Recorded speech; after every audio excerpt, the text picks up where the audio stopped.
ควักล้วนจนสงสัยมวยเนี้ยเปียปอนในการในเฉาะโทรศัพท์ตามเพลยสาธารณะ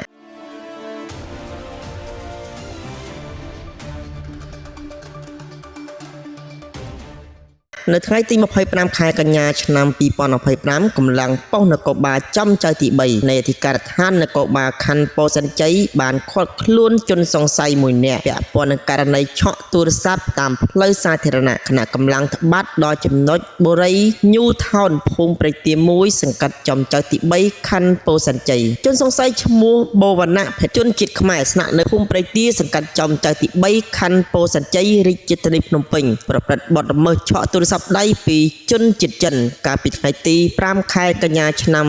2025បច្ចុប្បន្នជនសង្ស័យខាងលើត្រូវបានសមត្ថកិច្ចជំនាញកសាងសំណុំរឿងបញ្ជូនទៅតុលាការដើម្បីចាត់ការតាមនីតិវិធីឃាត់ខ្លួនជនសង្ស័យម្នាក់ទៀតហើយពាក់ព័ន្ធនឹងករណីហិង្សានៅថ្ងៃទី26ខែកញ្ញាឆ្នាំ2025វេលាម៉ោង